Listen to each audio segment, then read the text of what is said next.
às suas ordens. Usando o poder do eu sou. Neville Goddard. O homem pode decretar algo e fazer com que isso aconteça. Definitivamente. O homem sempre decretou o que aparece em seu mundo e continua decretando o que está aparecendo em seu mundo, e continuará a fazê-lo enquanto tiver consciência de ser homem. Nada aparece no mundo de um homem, a não ser o que ele próprio decretou que deveria. Você pode até negar, mas tente o quanto quiser, não poderá refutar esse fato, porque essa decretação baseia-se num princípio imutável. Não se comanda que coisas apareçam através de palavras ou afirmações em voz alta. Tais repetições vãs são mais frequentemente a confirmação do oposto. Decretos são feitos na consciência. Ou seja, todo homem tem consciência de ser aquilo que decreta ser. O tolo, sem utilizar palavras, tem consciência de ser tolo. Portanto, está decretando que é tolo. Quando a Bíblia é lida através desta perspectiva, descobre-se que ela é o melhor livro científico já escrito. Ao invés de olhar para a Bíblia como um relato histórico de uma civilização antiga ou como a biografia da vida em comum de Jesus, veja-a como um drama psicológico que se passa na consciência do homem. Tome-a para si e de repente transformará seu mundo, dos estéreis desertos do Egito na terra prometida de Canaã. Todos concordarão com a afirmação de que todas as coisas foram feitas por Deus, e sem Ele não se faz coisa alguma, mas o ponto sobre o qual o homem não concorda é a identidade de Deus. Todas as igrejas e sacerdócios do mundo discordam no que diz respeito à identidade e verdadeira natureza de Deus. A Bíblia prova sem sombra de dúvida que Moisés e os profetas estavam completamente de acordo sobre a identidade e natureza de Deus. A consciência de ser como Deus é afirmada centenas de vezes no Novo Testamento. Para citar algumas poucas passagens, eu sou o pastor, eu sou a porta, eu sou a ressurreição e a vida, eu sou o caminho, eu sou o alfa e o ômega, eu sou o princípio e o fim, e novamente, quem dizeis que eu não é afirmado, eu, Jesus, sou a porta. Eu, Jesus, sou o caminho, tampouco dito, quem dizeis que eu, Jesus, sou. É claramente afirmado, eu sou o caminho. A consciência de ser é a porta pela qual as manifestações da vida passam para o mundo da forma. A consciência é o poder da ressurreição ressuscitando aquilo que o homem é consciente de ser. O homem está constantemente visualizando aquilo que é consciente de ser. Esta é a verdade que liberta o homem, pois o homem é sempre auto-aprisionado ou auto-liberto. Se você, leitor, desistir de todas as suas crenças anteriores em um Deus separado de si próprio, e tomar Deus para si como sua consciência de ser, como Jesus e os profetas fizeram, transformará seu mundo com a constatação de que eu e meu Pai somos um. Esta afirmação, eu e meu Pai somos um, mas meu Pai é melhor do que parece muito confusa, mas, se interpretada sob a perspectiva do que acabamos de mencionar no que respeita à identidade de Deus, você verá que é muito reveladora. Consciência, sendo Deus, é como Pai. Aquilo do qual você está consciente de ser é o filho que testemunha seu pai. E como idealizador e suas concepções. O idealizador é sempre maior do que suas concepções, mas permanece um com elas. Por exemplo, antes que você tenha consciência de ser homem, primeiro tenha consciência de ser. Então se torna consciente de ser homem. Porém, permanece como idealizador, maior do que sua concepção, homem. Jesus descobriu essa verdade gloriosa e declarou ser um com Deus, não um Deus que o homem havia criado, pois ele nunca reconheceu esse Deus. Ele disse, nem dirão, ei-lo aqui, ou, ei-lo ali, porque eis que o reino de Deus está entre vós. O paraíso está em você. Na consciência de ser, todas as coisas são possíveis, ele disse, tudo o que planejares realizar dará certo. Isto é seu decreto elevar-se na consciência à naturalidade de ser aquilo que se deseja. Você está, neste exato momento, atraindo para seu mundo aquilo que agora está consciente de ser. Agora pode ver o que significa você deve nascer de novo? Se está insatisfeito com sua expressão na vida presente, a única maneira de mudá-la é tirar sua atenção daquilo que parece tão real e elevar a consciência para aquilo que deseja ser.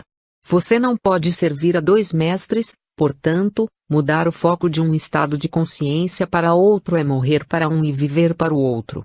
A questão "quem dizeis que eu sou?" não é direcionada a um homem chamado Pedro por um chamado Jesus. Essa é a eterna pergunta feita a si mesmo por seu eu verdadeiro. Em outras palavras, quem dizeis que sois? Pois sua convicção de si mesmo, sua opinião de si mesmo, determinará sua expressão na vida. Ele afirma: credes em Deus, credes também em mim. Em outras palavras, o eu dentro de você é esse Deus. Fazer orações, portanto, é visto como reconhecer-se como aquilo que agora deseja, em vez da forma aceita de pedir a um Deus que não existe por aquilo que se deseja. Então não pode ver porque os milhões de orações não são atendidas. Homens fazem orações a um Deus que não existe. Por exemplo, ter vergonha de ser pobre e pedir a um Deus por riqueza é ser recompensado com aquilo que você está consciente de ser a pobreza. Orações, para serem bem-sucedidas, deve reivindicar em vez de implorar. Assim, se você fosse fazer uma oração para ter riquezas, dê as costas para sua imagem de pobreza ao negar a própria evidência de seus sentidos, e assuma a natureza de ser rico. Dizem nós, mas tu, quando orares, entra no teu aposento e, fechando a tua porta, ora a teu pai que está em secreto, e teu pai, que vê em secreto, te recompensará publicamente. Já identificamos o pai como a consciência de ser. Também identificamos a porta como a consciência de ser. Assim, fechando tua porta é fechar aquilo que eu agora estou ciente de ser e afirmando aquilo que eu desejo ser. No exato momento em que minha afirmação é estabelecida até o ponto de convicção, começo a atrair para mim mesmo a prova da minha exigência. Não questione o como dessas coisas que aparecem, pois ninguém se torna conhecedor disso.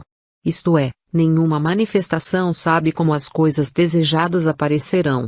A consciência é o caminho ou a porta através da qual as coisas aparecerão. Ele disse: eu sou o caminho, não eu, João da Silva, sou o caminho, mas eu sou, a consciência de ser, é o caminho pelo qual a coisa virá. Os sinais sempre se seguirão. Nunca precederão. As coisas não têm qualquer outra realidade fora da consciência.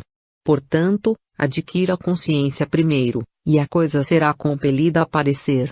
A história da criação nos é dada de forma resumida no primeiro capítulo de João. No princípio era o Verbo. Agora, neste exato segundo, está o princípio mencionado. É o princípio de uma vontade e um desejo. O Verbo é o desejo nadando em sua consciência, buscando incorporação. A vontade em si não possui realidade, pois eu sou ou a consciência de ser é a única realidade. As coisas vivem somente enquanto eu sou ciente de sê-las. Assim, para realizar seu desejo, a segunda linha desse versículo de João deve ser aplicada. Ou seja, e o Verbo estava com Deus. O Verbo, ou desejo, deve ser fixado ou unido à consciência para que lhe seja dada a realidade. A consciência se torna ciente de ser a coisa desejada, assim prendendo-se à concepção anterior e dando vida à sua concepção, ou ressuscitando aquilo que outrora era um desejo morto ou não realizado. Se dois de vocês concordarem na terra em qualquer assunto sobre o qual pedirem, isso será feito a vocês. Esse acordo nunca é feito entre duas pessoas. E entre a consciência e a coisa desejada. Você está agora consciente de ser. Então na verdade está dizendo a si mesmo, sem usar palavras, eu sou. Agora, se é um estado de saúde que está desejoso de obter, antes de ter qualquer evidência de saúde em seu mundo, comece a sentir-se saudável. E nesse mesmo segundo que a sensação eu sou saudável for alcançada, houve um acordo. Ou seja, eu sou e saúde concordaram em ser um, e esse acordo resulta sempre no nascimento de uma criança, que é a coisa sobre o qual concordaram, neste caso, saúde. E porque fiz o acordo, expresso a coisa acordada. Dê forma à nova concepção sentindo-se ser aquilo que deseja ser. A única forma de mudar suas expressões de vida é mudar sua consciência, pois esta é a realidade que se solidifica eternamente nas coisas à sua volta. O mundo do homem, em cada um de seus detalhes, está na visualização de sua consciência. Não se pode mudar seu ambiente, ou mundo, destruindo coisas, assim como não se pode destruir seu reflexo destruindo o espelho. Seu ambiente, e tudo o que há dentro dele, reflete aquilo que você é na consciência. Enquanto permanecer nessa consciência, continuará a visualizá-la em seu mundo. Sabendo disso, comece a revalorizar-se. O Pai Eterno, sua consciência de ser. Então desperte para o poder que você é, não como homem, mas como seu verdadeiro eu, uma consciência sem rosto e sem forma, e liberte-se de sua prisão autoimposta. Antes que o homem possa tentar transformar seu mundo, precisa construir a fundação Eu Sou o Senhor. Ou seja, a consciência do homem, sua consciência de ser, é Deus. Eis que estou à porta e bato. Se alguém ouvir a minha voz e abrir a porta, entrarei em sua casa e cearei com ele, e ele comigo. O eu que bate à porta é a vontade. A porta é sua consciência. Abrir a porta é tornar-se um com aquilo que está batendo, sentindo-se um com a coisa desejada. Sentir o desejo como impossível é fechar a porta ou negar expressão a essa vontade. Elevar-se em consciência à naturalidade da coisa sentida é abrir completamente a porta e convidar a vontade à incorporação. A consciência, sendo Deus, se você guardar qualquer rancor contra alguém, estará vinculando essa condição ao seu mundo. Mas libertar o homem de toda condenação é libertar-se a si próprio para que possa elevar-se a qualquer nível necessário.